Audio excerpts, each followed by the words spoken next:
3 minutes after 12 is the time, and we turn our attention next to probably an example of Sheila Fogarty being a far more consummate broadcaster than me, because she tackled this character by name on air at a time when I didn't want to. And the reason why I didn't want to was probably linked to self-importance. What? You, James? Surely not. No, seriously. I think there may have been a little bit of self-importance in thinking that the oxygen of publicity that you give to a character like this is so great that you should cut off the supply. And although LBC has, over the years, gone from strength to strength to strength, I don't know that we're that big. I don't know that, a bloke who's got millions and millions of followers on various social media platforms is going to gain much from being talked about on this programme. I don't know about that. I'm thinking out loud, and I shall invite you to do the same shortly, because we're talking about a man who I am, perhaps childishly, going to refer to as Andrew Potato. I'm going to call him Andrew Potato for the course of this conversation, because he is as ridiculous as he is sinister. His real name, in case you're wondering, is Andrew Tate, and if you've never heard of him, well, frankly, lucky you. Because he's the worst sort of misogynist.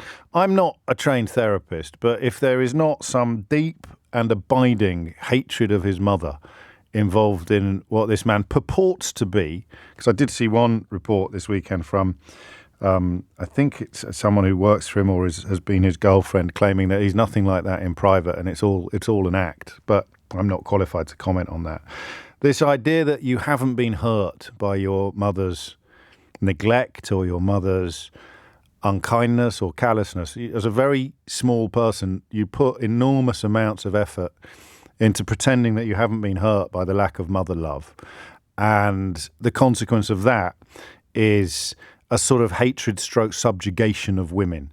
So I have not been hurt by the lack of mother love, and I will prove it by misogyny, by treating women as inferior, by treating women as chattels or property, and claiming all manner of horrible things that just cast women essentially as second-class citizens, because that way I rob the woman who hurt me of agency. I couldn't possibly have been hurt by my mother's disinterest in me, because women are irrelevant and inferior and unimportant. It's a fairly well-trodden therapeutic path, but as I say, I'm not massively qualified to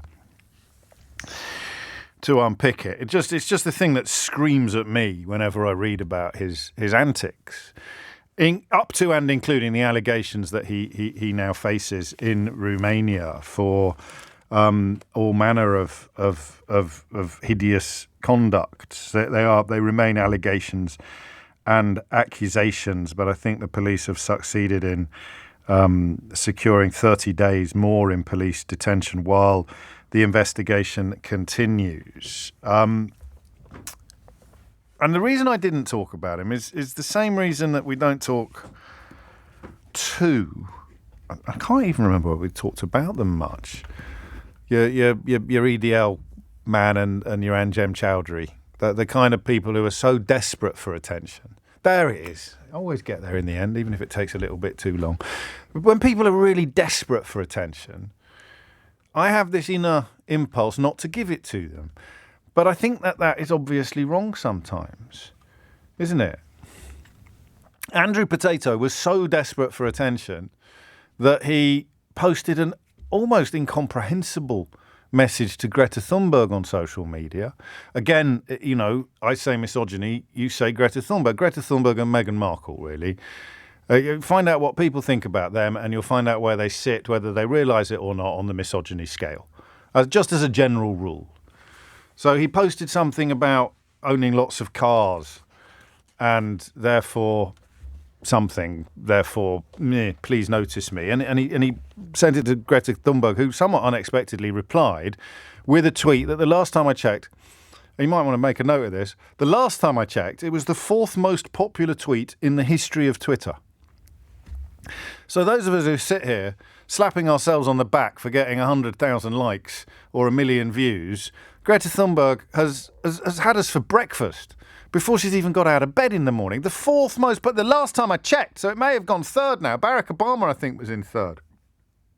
Elon Musk had, I think, the second most popular tweet in the history of Twitter. After buying it, I managed to miss this, when he said, I'm going to buy Coca-Cola next and put the cocaine back in it, which is quite a good joke, actually, to be fair. Don't do drugs, kids. So she tweeted something that was a reference to the size of his appendage and also the patheticness of his intervention. And it was one of those odd moments where the rug was pulled so completely and comprehensively from beneath this man's feet that he should never have tried to get up. He should just have laid there until everybody else's attention had gone elsewhere. Because if you stand up and demand attention and then you get it and it is almost entirely negative, the best thing you can do is lie down and hope it goes away. This would be my advice. I don't think I'd be able to take this advice myself. I'd be there going, I'm fine. But actually, maybe not post-therapy, but pre-therapy, certainly. You can never admit vulnerability. You can never admit failure. You can never admit being wrong. As indeed my last book was about. So he got rinsed every which way by Greta Thunberg, and then made a video in what appeared to be his mum's dressing gown. He made a bizarre video, smoking a cigar and saying, I haven't been owned at all, when everybody knew he'd been owned, and made some jokes about pizza. And then he got arrested on sex trafficking charges, which continue to be investigated. And you know, it's grim, however you look at it. But, and here is the thing, he retains enormous popularity among sort of young teenage boys of any age.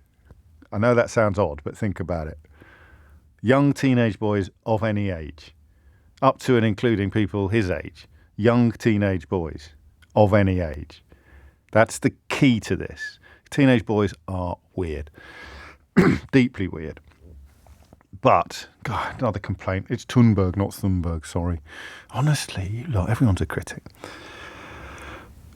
And my understanding is not as good as it should be or could be because I've had that view. And sometimes the line between my work life and my private life is non-existent, as you know. It's you know, my interests off air are pretty similar to my interests on air, but not always. So on this one, I don't know much about him. I have quite a lot of godsons, so I can tell you that one of my godsons fell under Andrew Tate's spell without giving anything away, because I've got a few. So I had a little look into it, and it is, I mean, it's very entry level. It's very basic misogyny.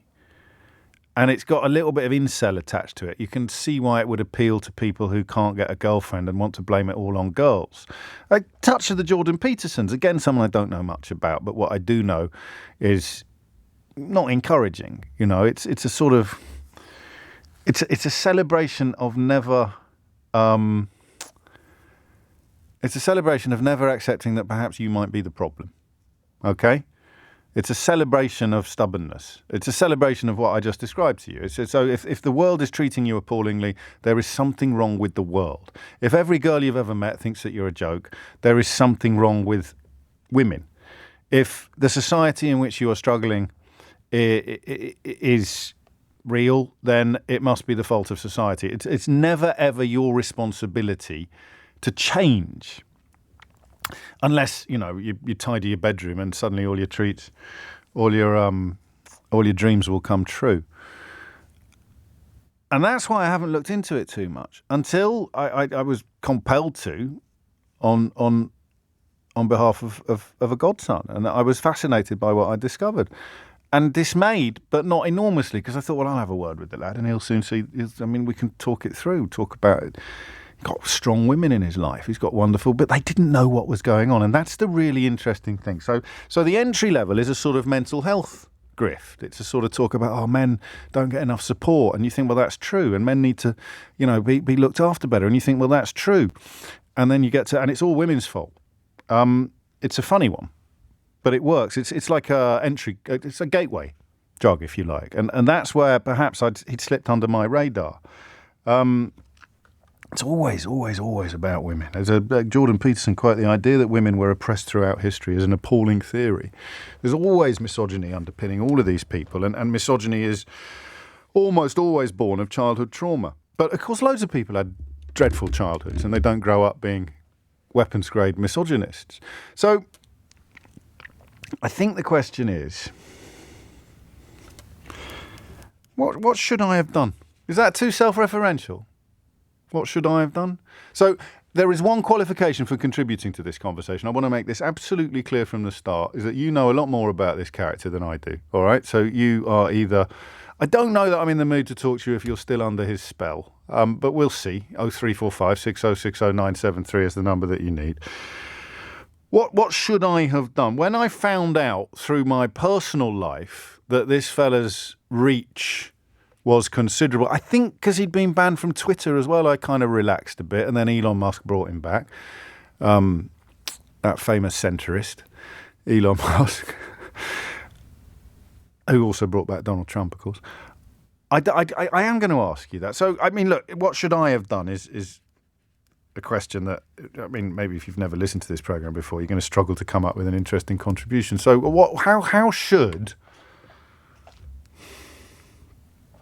how should another criticism, it's not Thunberg, it's Thunberg. I'm just going to call her Greta in future. I think that'll save us all an awful lot of bother. How should responsible media, and I make that distinction clear because I know exactly how irresponsible media, desperate attention-seeking media, can't wait to get people like this on their shows. You know, it's why Farage would talk to Alex Jones, wouldn't he, back in the day, the Sandy Hook liar. So responsible media, or at least let's even cut another one. How about this then? Media that at least aspires to being responsible. Media that tries to be responsible. It won't always succeed, but at least aspires to being responsible. How should they handle Andrew Tate? Should we be talking? Should those of us that oppose misogyny be talking about the world's most successful misogynists, even though we fear? There's the question. It's 1:15, almost brought it in on time. Should those of us who oppose misogyny be talking about the world's biggest misogynists, despite the fact that by talking about them, we give them some of the attention they so obviously and desperately crave? Now, if it's the President of the United States of America, I don't see that you've got much choice to at least talk about it. I don't think you need to talk to it. And if you are going to talk to it, the first thing you should do is read out a long list of all the things that he's done and said that prove his misogyny beyond doubt, and then sit back and watch him try and squirm his way out of it. But, of course, you can't do that if, A, you're so bent by sycophancy that you don't want to upset him, and B, you want him back on your programme at some unspecified point in the future. So if it's the President of the United States of America who's a weapons-grade misogynist, you have to talk about him, and you have to talk about his misogyny because its influence is clear and it's considerable. But if it's just an internet dude, however big his following, what is the correct way to handle this? 0345 6060 973. And Alexander, you're right. There's a book by Laura Bates called Men Who Hate Women that is brilliant on this and covers a lot of the stuff that I don't have the depth of knowledge and understanding to cover. But here it is. What's the right approach for those of us who despise misogyny to the world's most successful misogynists? When that's their job is being a misogynist. It's not like a side product of their newspaper columns, if you're talking about Jeremy Clarkson, or their political career, if you're talking about Donald Trump. What is the correct approach to professional misogynists from those of us who despise misogyny?